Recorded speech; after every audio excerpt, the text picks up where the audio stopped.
Hi friends, welcome back to 5 star rating kitchen. ఇవాళ వీడియోలో మనం అప్పటికప్పుడు ఏదైనా చేసుకొని తినాలని ఉంటే నోటికి కారంగా కూరతో పని లేకుండా ఇలాగా కొత్తగా ట్రై చేసి చూడండి. కాలీఫ్లవర్తో చేసింది ఈ రెసిపీ సూపర్ అంటే సూపర్గా ఉంటుంది. ముందుగా దీనికోసం ఒక కాలీఫ్లవర్ తీసుకొని దాని ముక్కల కింద కట్ చేసుకోండి. ఇక్కడ పెద్ద పెద్దగా ఉన్న పర్లేదు, చిన్నవైనా పర్లేదు. ఇప్పుడు పొయ్యి మీద 1 లీటర్ వరకు నీళ్లు పెట్టుకొని ఆ నీళ్ళని బాగా మరగనివ్వండి. మరిగిన తర్వాత ఈ కాలీఫ్లవర్ని వేసేసుకోవాలి. కాలీఫ్లవర్ వేసిన తర్వాత 2-3 నిమిషాల పాటు ఉడికించండి. ఇలా ఉడికించడం వల్ల మనకి కాలీఫ్లవర్ కొంచెం సాఫ్ట్గా అవుతుంది. 2-3 నిమిషాలు బాగా ఉడికిన తర్వాత ఇప్పుడు స్టవ్ ఆఫ్ చేసుకొని వీటినన్నింటినీ కూడా ఒక స్ట్రైనర్లోకి వేసేసుకోవాలి.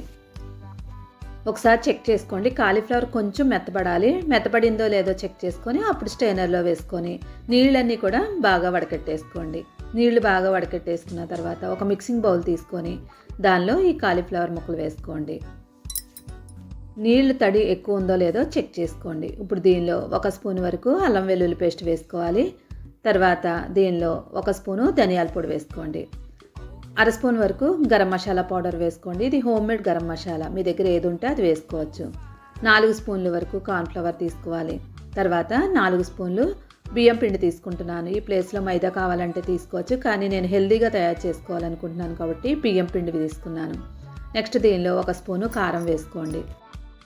రుచికి తగినట్లుగా ఉప్పు వేసుకొని ఇప్పుడు ఈ మసాలాలన్నీ కూడా, ఈ పిండి అన్నీ కూడా మనకి కాలీఫ్లవర్కి పట్టేలా బాగా కలిపేసుకోండి. పొడి పొడిగా ఉన్నట్టు అనిపించినట్లయితే కనుక 1 చుక్క నీళ్ళు వేసుకోండి. మరీ ఎక్కువ వేసుకోకూడదు, లైట్గా ఇలా జల్లుకున్నట్టు వేసుకొని ఒకసారి బాగా కలిపేసుకోండి. కావాల్సిన వాళ్ళు ఉంటే ఫుడ్ కలర్ యాడ్ చేసుకోండి. ఇక్కడ నేను ఫుడ్ కలర్ లేకుండానే తయారు చేసుకుంటున్నాను. మొత్తం అంతా కలుపుకొని ఇప్పుడు దీన్ని పక్కన పెట్టేసుకోండి. నెక్స్ట్ పొయ్యి మీద ఒక పాన్ పెట్టుకోండి, లేదంటే కుక్కర్ కానీ ఏది ఉంటే అది పెట్టుకోవచ్చు. దీనిలో 2 స్పూన్ల వరకు నూనె వేసుకోండి. నూనె వేడైన తర్వాత జీడిపప్పు కొంచెం వేసుకొని ఫ్రై చేసుకోండి. జీడిపప్పు ఉంటే వేసుకోవచ్చు, లేదంటే స్కిప్ చేసుకున్నా పర్వాలేదు. ఇప్పుడు దీన్ని బాగా వేగిన తర్వాత తీసేసి పక్కన పెట్టుకొని దీనిలో ఒక 1/2 స్పూన్ వరకు షాజీరా వేసుకోండి. తర్వాత ఒక బిర్యానీ ఆకు వేసుకోవాలి. నెక్స్ట్ దీనిలో అనాస్ పువ్వు ఒక 3 వేసుకోండి. లవంగాయలు 6 వరకు వేసుకోవాలి.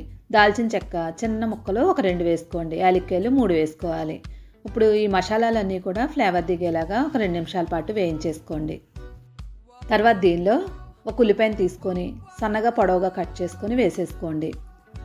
నెక్స్ట్ దీనిలో 3 పచ్చిమిరపకాయలని ముక్కల కింద కట్ చేసి వేసుకొని ఇప్పుడు ఈ ఉల్లిపాయలన్నీ కూడా బాగా ఫ్రై అయ్యే వరకు వేయించేసుకోవాలి.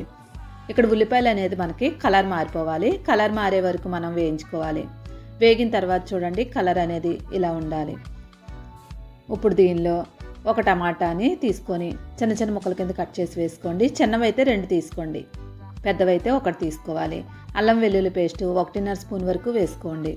టమాటాలు వేసిన తర్వాత అల్లం వెల్లుల్లి పేస్ట్ వేసినట్లయితే మనకి అడుగు పట్టకుండా ఉంటుంది. టమాటాతో పాటే మనకి వేగిపోద్ది. ఇప్పుడు ఒకసారి బాగా కలిపేసుకొని దీనిలో 1/2 కప్పు వరకు స్వీట్ కార్న్ వేసుకోవాలి.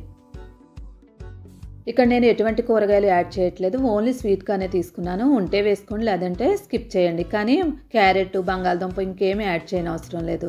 వేరే ఏమైనా యాడ్ చేసినట్లయితే ఫ్లేవర్ అంతా కూడా కూరగాయలన్నీ ఫ్లేవర్ వస్తుంది కాబట్టి ఓన్లీ స్వీట్ కార్నే తీసుకోండి. ఇప్పుడు 1/2 స్పూన్ వరకు ఉప్పు వేసుకొని అల్లం వెల్లుల్లి పేస్టు, టమాటాలు ఈ 2 కూడా బాగా వేగే వరకు వేయించేసుకోండి. ఉప్పు వేసాము, ఇంకా టమాటాల్లో నుంచి కూడా నీరు వస్తుంది కాబట్టి అల్లం వెల్లుల్లి పేస్టు అడుగు పట్టకుండా మనకి చక్కగా వేగిపోద్ది.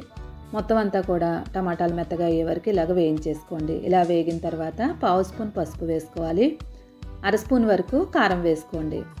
గరం మసాలా పౌడర్ 1 స్పూన్ వేసుకోండి. ఇది కూడా హోమ్మేడ్ గరం మసాలా. ఇప్పుడు ఒకసారి బాగా కలిపేసుకోండి. ఇలా కలుపుకున్న తర్వాత దీనిలో నీళ్ళు యాడ్ చేసుకోవాలి. ఇక్కడ నేను 2 గ్లాసుల వరకు బియ్యం తీసుకొని బాస్మతి రైస్ ఒక అరగంట సేపు ముందే నానబెట్టి ఉంచుకున్నాను కాబట్టి ఇక్కడ నేను 2 గ్లాసులకి 3 గ్లాసుల వరకు నీళ్లు తీసుకుంటున్నాను. ప్రకారం 1 గ్లాస్కి 1.5 వేసుకోవాలి. 2 గ్లాసులు తీసుకున్నాను కాబట్టి 3 గ్లాసుల నీళ్ళు తీసుకున్నాను. ఇప్పుడు ఒకసారి బాగా కలిపేసుకోండి. మనకి అడుగున ఏదైనా మసాలాలు ఉన్నట్లయితే ఇలాగా కలుపుకోవడం వల్ల కలిసిపోద్ది. ఇప్పుడు దీనిలో కొత్తిమీర కాడలు ఉంటే కాడలు వేసుకోండి, లేదంటే కొత్తిమీర అయినా వేసుకోవచ్చు. నేను కాడలు వేస్ట్ చేయకుండా ఇలాగ కాడలు తీసుకుంటూ ఉంటాను సాంబార్లో కానీ, లేదంటే ఇలా బిర్యానీలు చేసేటప్పుడు. ఇప్పుడు రుచికి తగినట్లుగా ఉప్పు వేసుకొని మళ్ళీ ఒకసారి కలిపేసుకొని ఉప్పు సరిపోయిందో లేదో ఒకసారి చెక్ చేసుకోండి. ఉప్పు సరిపోయినట్లయితే కనుక మూత పెట్టి నీళ్ళన్నీ కూడా బాగా మరగనివ్వండి. నీళ్లు బాగా మరిగిన తర్వాతే మనం బియ్యం వేసుకోవాలి, ముందే వేసుకోకూడదు. నీళ్ళు బాగా మరిగాయి కదా, ఇప్పుడు బియ్యం అన్నీ కూడా వేసేసుకోండి. చాలామంది బాస్మతి రైస్ అరగంట సరిపోతుందా అని అడుగుతూ ఉంటారు కదా. కరెక్ట్గా అరగంట అయితే మనకి చక్కగా నానిపోతాయి, లేదంటే 40 నిమిషాలైనా ఉంచుకోవచ్చు. ఇప్పుడు మూత పెట్టి హై ఫ్లేమ్లో ఒక 10 నిమిషాల పాటు ఉడికించుకోండి. ఉడికేలోపు పొయ్యి మీద ఒక కళాయి పెట్టుకొని నూనె వేసుకొని, నూనె బాగా వేడైన తర్వాత కాలీఫ్లవర్ మొత్తాన్ని కూడా ఇలా వేసేసుకోండి. ఒకదాని మీద ఒకటి వేసుకున్నా కూడా మనకి వేయించిన తర్వాత ఒకదానికొకటి విడిపోతూ ఉంటాయి. ఇప్పుడు బాగా క్రిస్పీగా అయ్యే వరకు వేయించేసుకోండి. మరీ ఎక్కువ నూనెలో అయితే మనకి నూనె వేస్ట్ అవుతుంది, కాబట్టి తక్కువ నూనె వేసుకొని మనం కొన్ని వేయించుకోవచ్చు. ఇలా మొత్తం అంతా కూడా బాగా క్రిస్పీగా అయ్యే వరకు వేయించేసుకోండి. ఇక్కడ నేను ఫుడ్ కలర్ వేయకపోయినా కానీ కారం అనేది చూడండి ఎర్రగా ఉంది. పచ్చికారం తీసుకున్నాను, మసాలా కారం కాకుండా. వేగిన తర్వాత ఒక ప్లేట్లోకి తీసుకోండి. ఇలాగే మొత్తం కాలీఫ్లవర్లన్నీ కూడా వేసుకొని ఒక ప్లేట్లోకి తీసేసుకోండి. లంచ్ బాక్స్లోకి మా పిల్లలకి ఇలాగా సాంబార్లో కానీ, లేదంటే రసం పెట్టినప్పుడు కానీ, పప్పు చేసినప్పుడు కానీ ఇలా కాలీఫ్లవర్ని ఫ్రై చేసి ఇచ్చేస్తూ ఉంటాను. కావాలనుకున్న వాళ్ళు ఇలానే తినేవచ్చు, లేదంటే అలా జీడిపప్పు కొంచెం వేసుకొని ఇలా అయినా తినవచ్చు. ఇక్కడ బిర్యానీ మనకి ఉడికిందో లేదో ఒకసారి చూసుకోండి. మూత తీసి చూడండి, కొంచెం పై వరకు వచ్చింది, కొంచెం తడిగా ఉండాలి. ఇలా ఉన్నప్పుడు ఒకసారి కలిపేసుకొని మసాలాలన్నీ బాగా కలిసేలాగా కలిపేసుకొని మంటను లో ఫ్లేమ్ మీద పెట్టుకొని మళ్ళీ 10 నిమిషాల పాటు ఉడికించుకోవాలి. కుక్కర్లో చేద్దాం అనుకునే వాళ్ళు ఒక విజిల్ వస్తే సరిపోద్ది. కుక్కర్ మూత పెట్టుకొని ఒక విజిల్ రానివ్వండి. కుక్కర్ కాకుండా చేసే వాళ్ళ కోసం ఈరోజు చేస్తున్నాను. చూడండి, 10 నిమిషాల తర్వాత ఉడికిందో లేదో చెక్ చేసుకొని తర్వాత 1 స్పూన్ వరకు నెయ్యి వేసుకోండి. నెయ్యి వేసిన తర్వాత ఆల్రెడీ మనం వేయించి ఉంచుకున్న కాలీఫ్లవర్ ముక్కల్ని దీనిపైన పెట్టేసుకోండి. నెక్స్ట్ దీని మీద వేయించుకున్న జీడిపప్పు వేసుకోవాలి. తర్వాత కొత్తిమీర వేసేసుకొని మంటను లో ఫ్లేమ్ మీద పెట్టుకొని మూత పెట్టి 1 నిమిషం పాటు అలానే ఉడకనివ్వండి. మొత్తం ఫ్లేవర్లన్నీ కూడా మనకి దిగుతాయి. చూసారు కదా, చాలా సింపుల్గా మనం కాలీఫ్లవర్ 65 తయారు చేసుకొని దాంతో బిర్యానీ చేసుకున్నాం. 1 నిమిషం అయిన తర్వాత స్టవ్ ఆఫ్ చేసి 1 నిమిషం అలానే వదిలేసి ఆ తర్వాత మూత తీసి ప్లేట్లోకి తీసేసుకోండి. రైస్ కూడా చూడండి మనకి పొడిగా వచ్చింది.